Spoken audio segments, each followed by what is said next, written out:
Dhugumattuu kun baay'ee raajidham. Durba tokko miliyoona 100 ol itti baasuudhaan kaadhimmachuun maaliif namarraa jureem? Sirna jaarsummaa kanarratti wantoota nama ajaa'ibsiisan danuutu raawwatame.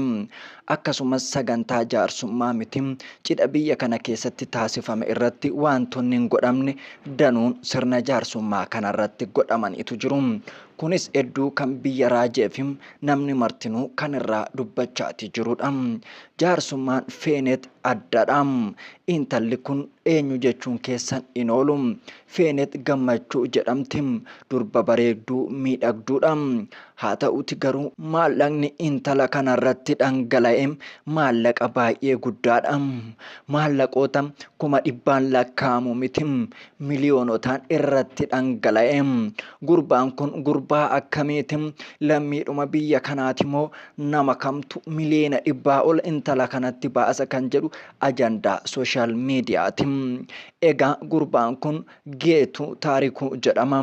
Warra ishiitii sirna jaarsummaa irratti makiinaa V8 miliyoona 60 bitee ergeef. Feenet Gammachiis immoo morma guutuu hanga quba ishee guutuu warqiidhaan faaye. Warqiin qaama feenetitti nam'eyyuu miliyoonotaan kan bitamanidha. Egaa sagantaan kun sagantaa dinqii fi ajab nama taasisedha. Feenet Gammachiis dhugumattuu bareedduudha. Shamarree nama hawwattuudha. Shamarree deemsa toltuudha. Shamarree yoo kolfetu bareedinni ishee martinuu waan ilkaan keessatti sassaabamanii taa'an fakkaatu. Qalbii nama rarraasti. Garaa bittim nama gooti. Maarree kanaaf miliyoona 100 ol yoo itti baasan maal rakkoo qabare. Dhugumattuu intalli kun miidhagduu simbo qabeettii dhaabbii toleetti kan namni martinuu otoo kansaa taate hawwuudhaan hin danda'amneef malee. Egaa namoonni baay'een immoo gurbaan kun intala kana hin bite moo hin fuudhe kan jedhan ijoo dubbiiti. Shamarra tokkotti gatii miliyoona amma kanaa itti baasanii fuudhuun waanuma hin mallee fi aadaa duudhaa hawaasaa kan cabse jechuudhaan namoonni baay'ee mormaati jiru. Gariin immoo dhuguma gatiin feenet qaaliidha. Miliyoonni kun iyyuu itti xiqqaata. Gurbaan immoo gurbaa ajaa'ibaati. Seenaa hojjete jedhanii namoonni isaan jajanis wal harkaa fuudhaniitu dubbii kan dubbachaati jiru. Egaa feenet eenyudha yoonaan jettan feenet dizaayinara jabduu fi cimtuudha. Sooshaal miidiyaa kanarratti shamarree miidhagduu bareedduudha. Uffattoota mimmiidhagaa uffattee fuula tiiktookii fi feesbuukii irratti maxxansuudhaan hordoftoota baay'ee qabdi. Namoonni baay'eenis ishee dinqisiifatu. Dhiironni baay'een immoo kan isaanii godhachuudhaaf ishee hawwu. Garuu har'am hawwiin feenetiif qaban waan asirratti goolabame fakkaata. Gatiin intalittii baay'ee qaaliidha. Intalittiin gatii qaaliidhaan bitamte moo heerumte jechuunis nutti ulfaata. Hin bitamte jechuudhaaf namni hin bitamu. Gatiin namaa miliyoonota feenetitti baheedhaan ol waan ta'eefidha. Gatiin namaa maateriyaaliidhaan hin madaalamu. Meeshaa waan garaagaraa meeshaa gatii qaalii ishiidhaaf kennameef mucayyoon kun hin gurguramte jechuun hin danda'amu. Garuu sooressa dargaggeessa lafaa dhufaatu gatii qaalii itti baasee ishii fuudhe yoo jenne gaariidha. Hin gurguramte jechuun sirrii miti. Garuu immoo wanti isaan godhan aadaa fi duudhaa hawaasa kanaa cabseera miidheera. Kun ta'uu hin qabu ture jechuutu gaariidha malee hin bitamte hin bite jechuun sirrii miti. Hamilee walii buusuun barbaachisaa miti. Tarii dargaggeessi kun maatii ishii gargaaruu waan barbaadeef cidha kana sababeeffate sirna jaarsummaa irratti maatiin ishii akka itti gammadanii fi akkasumas immoo waan haaraa hojjetes ittiin beekamuuf ta'uu danda'a. Qabeenya waan qabuuf gamooyyuu ijaare yoo kenneef homaa miti. Isaanuu dhala isaanii itti dadhabanii guddisanii barsiisanii ni kennaniif. Wanti immoo ilmoo caalu hin jiru.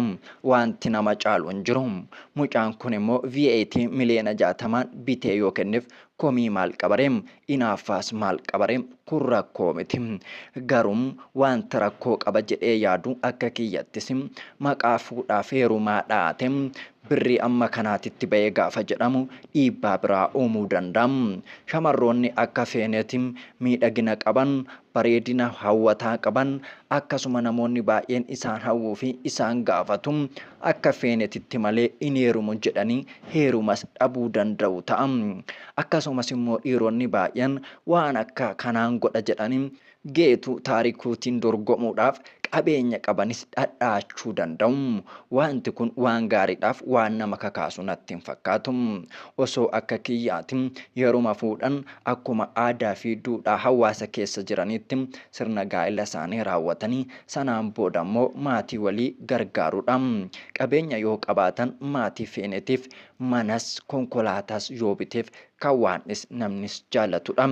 Egaa dubbii kan ta'eef sirna cidhaa irratti sagantaa konkolaataa miliyoona 60 kennuun kun aadaa duudhaa hawaasa uummata kanaa kan cabsedha jedhanii keessattuu ijoolleen kun ijoollee Oromooti.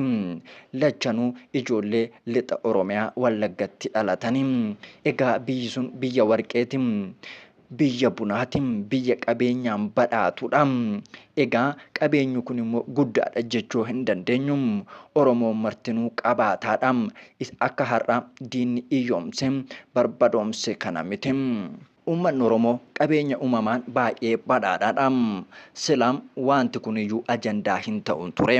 Sababiin amma waa'een konkolaataa kanaa ajandaa ta'eef Oromoon qabeenya isaatti akka hin fayyadamne godhanii waan iyyoomsaniif birriin kun birrii guddaa itti fakkaata. Osoo Oromoon biyya isaa irratti abbaa biyyaa ta'e qabeenya isaa irra jirutti fayyadamee jiraate silaa namni martinuu qabaataadha. Wanti akkasii sapiraayizii hin ta'u ture. Haa ta'uuti garuu amma wanti godhame sapiraayizii ajaa'ibaa ture. Egaa akkuma beekamu shamarroonni baay'een yeroo baay'ee nama qabeenya qabu nama xiqqoo umuriin deemetu qabeenya gurguddaa akkasii baasee shamarran yeroo fuudhu garuu argaa turre. Garuu dargaggoon akka geetu lafaa dhufan umuriidhaan xiqqaa kun qabeenya hanga kana horate yeroo shamarran tokkotti gatii amma kana dhangalaasee fuudhu yeroo jalqabaaf argine. Kanatu nu raaje. Dhuguma raajidha. Egaa gurbaan kun gurbaa qaxalee hojjetatee qabeenya gaarii horate haala ajaa'ibaa fi biyya dinqisiisuun shamarree kana kaadhimmateera. Egaa kan namoota yaaddessu baay'een immoo kan jaarsummaan akkas ta'e cidhi isaanii maal ta'aa kan jedhan namoonni hawwii guddaadhaan guyyaa cidha isaanii eegatee jiru. Egaa gurbaan sirna jaarsummaa irratti konkolaataa V8 miliyoona 60 kenne kun mana appaartamaa miliyoonota dhibbaan ijaaraman immoo akka hin kennineef maaliin beekna. Sana guyyaa sana kan arginu ta'a. Egaa akkuma beekamu jaarsummaan baay'ee isa cidhaa gadidha. Egaa jaarsummaanuu sadarkaa guddaarraa waan jalqabeef cidhi kun immoo cidha dinqii biyya kana keessatti ta'ee hin beekne gara fuulduraattis namoonni taasisuudhaaf kan itti ulfaatu gurbaan kun gochuu danda'a. Maddi galii mucaa kanaa maalidha jedhanii namoonni baay'eenis ni iyyaafatu. Maddi galii mucaa kanaa kanadha sanadha osoo hin jedhee isin sobuu ta'a. Ani akka dhuunfaatti madda galii geetuu hin beeku. Garuu sooshaal miidiyaa irratti dargaggeessa bareedaa V8 yeroo inni oofu nan arga. Akkasumas yeroo tokko tokko suura isaanii Feenet Gammachiis wajjin wal haammatanii akkasuma sagantaa irreechaa yeroo isaan waliin deeman nan arga. Dhugumattuu ijoolleen kun walirraa tolu, walirraa miidhagu, walirgitus. Kanaaf wal fakkaattiin wal barbaaddi jedha Oromoon. Haadha manaa fi abbaa manaa laga tokko walitti waraaba akkuma jedhan Feenet Gammachiis shamarree laayyoo miti. Shamarree jabduu tattaafattuu dalagattudha. Mana diizaayinii bareedaa qabdi. Mana diizaayinii ishee baay'ee beekamaa fi namoonni kan fayyadamanidha. Akkasumas huccuuwwan ammayyaa fi aadaa hojjechuudhaan beekamti. Feenet egaa yeroo dheeraadhaaf sooshaal miidiyaa kanarratti huccuu mimmiidhagaa bareedaa ta'e uffattee mul'atti. Kanaanis mana diizaayinii ishee beeksifachaa kan turte yoo ta'u dargaggeessa kana waliinis yeroo baay'ee bakka bashannanaa yeroo deemanis mul'achaa tureera. Haa ta'uuti garuu durumaa walitti galanii wal fuudhanii amma sirna jaarsummaa godhachaa jiru moo kun waan haaraadha jedhanii namoonni baay'een isin kaasu. Akkuma isin kaastan kana an yeroo baay'ee waliin isaan arga. Irreechas waliin deemu. Egaa ijoolleen kun jaalalleewwan yeroo dheeraa ta'uu danda'u. Haa ta'uuti garuu amma sirna cidhaa godhachuudhaaf sirna jaarsummaa godhataniitu jiru. Sagantaan kun haala kanaan raawwatamuun faayidaa maalii qabaa? Miidhaa maalii qabaa jechuun keessan hin oolu. Faayidaa isaa caala miidhaa isaatu natti mul'ata anaani. Tokkoffaa miidhaa aadaatu miidhama. Hawaasummaatu miidhamaa deema. Akkasumas immoo dhalootatu miidhamaa deema. Wanti kun fakkeenya gaarii ta'a jedhee hin fudhadhu. Haala gaariin cidha bareedaa kana qopheeffachuun isaanii na gammachiisa. Kun waan gaariidha. Akkasumas immoo shamarree jabaattee hojjetatte akkasumas safuu fi duudhaa ishii eeggatte gatiin ishii qaalii akka ta'e kun fakkeenya guddaadha. Kanaaf shamarroota hedduudhaaf feenet gammachiis fakkeenya gaarii ni taati jedhee tan yaada. Garuu baasiin achirratti ba'e fakkeenya gaarii ta'a jedhee hin fudhadhu. Gara fuulduraatti wantoonni akkasii sirreeffamuu qaba. Namoonni dhugumattuu qeequun isaanii baay'ee gaariidha. Wantoonni godhamuun danuun ni jiru turani. Akka duudhaa safuu hawaasaatti sirni cidhaa kun osoo raawwatame bareeda ta'a. Beekamuu fi ajandaa ta'uun homaa gatii hin qabu. Gatii kan qabu aadaa fi duudhaa hawaasa ofii eeganii yoo jiraatan isatu gaariidha. Isatu karaadhas. Maatii kana akkuman dura jedhe gargaaruu ni danda'ama. Fuudhaan boodas fuudhaan duras maatii ishee yoo gargaare rakkoo hin qabu. Maqaa cidhaatiin garuu wanta akkasii osoo irra deebi'amee godhamuu baatee gaariidha. Shamarran baay'een immoo akkuma feenet kana maatii kiyyaaf gatiin akkasii ba'ee makiinaan bitamee manni ijaaramu malee hin heerumuu akka hin jenne carraan tokko namuma tokkoof. Carraan feenet immoo nama biraaf ta'uu hin danda'u. Waan geetuun godhe kana namni biraas immoo gochuu ni danda'a jettanii si yaadina. Namni osuma qabeenya qabaateyyuu waan qabeenya godhuuf waan akkasii kana hin godhatanii hin tilmaamina.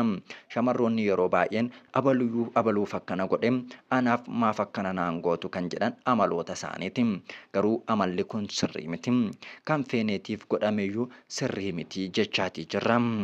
Maatii ishiitiif gargaaruun sirrii miti jechaa hin jiru. Garuu immoo maqaa cidhaatiin akkas jaarsummaa irratti kana finnee kana isinii goone irra jechuun sirrii miti jechaatii jirra. Kanaaf shamarroonni keenya irraa barachuu qabdu. Dargaggoonni keenyas immoo irraa barachuu qabdu. Tokkoffaa gurbaa kanarraa wanti baratamu jabaatanii hojjetanii qabeenya ofii yoo ol kaawwatan abbaa barbaadde fuudhuu ni dandeessa. Kan jaalatte filattee fuudhuu ni dandeessa. Dhiira qofaa miti. Shamarranis akkuma feenet kana jabaatanii hojjetatanii maatii isaaniif safuuf duudhaa hawaasa isaanii eeganii yoo jiraatan akkuma feeneti gatiin isaanii qaalii fi gati jabeessanii ta'a. Dhugaa dubbachuuf gatiin shamarranii baay'ee gati jabeessaa fi qaaliidha. Shamarranuma keenyatu qullaa deemanii akkuma barbaadan ta'anii abbuma margaa wajjin kolfaa waanuma barbaadan ta'am gatii isaanii gadi buuse malee gatiin shamarranii akka Oromoottis baay'ee ol ka'aadha. Dubartiin waayyuudha. Dubartiin ulfoodha. Ulfoon ulfina qabdiin waayyuun ni waayyeffamti ni safeeffatamti. Kanaaf immoo shamarranis gatii keessan ol kaasuuf bakka duudhaa fi ganamaa keessanitti deebi'a. Aadaaf safuu uummata keessaniin jiraadhaan isiniin jedha. Egaa feenetiif geetummoo waliin horaa harrii waliin fudhadham waliin jiraadham isiniin jedham. Ilmaanii fi intala horaa isiniin jennam. Ijoolleen isin hortan ijoollee biyyaaf taatu kanaadhaa fi abbaa ishii bira dabartem biyyaaf taatu isiniif haa kennu. Cidha keessaniin isin haa ga'u. Cidhi keessan immoo maal akka ta'e hawwii guddaadhaan eegaati jirra. Egaa waa'ee feenetii fi geetuu cidha isaanii walitti deebina. Kanaasaa jirru jaarsummaa feenet gammachiiseef geetuu taarikuuti. Egaa sagantaa biraatiin hanga walitti deebinutti yuutuubii kana sabiskiraayib laayik godhaa. Viidiyoo kana immoo namoota baay'ee biraan gaasiniin jenna. Yaada keessan immoo dhimma kanarratti mee maal jettu? Sirriidha moo sirrii miti kan jettan immoo koomentii jalatti yaada keessan qoodadhaan isiniin jedha. Viidiyoo kana sheer godhaatii ol gad battimsaan immoo dhaamsa kiyyadha. Kun qubee miidiyaati. Qubee miidiyaa waliin hanga yoonaa waan turtaniif horaa bulaa deebana.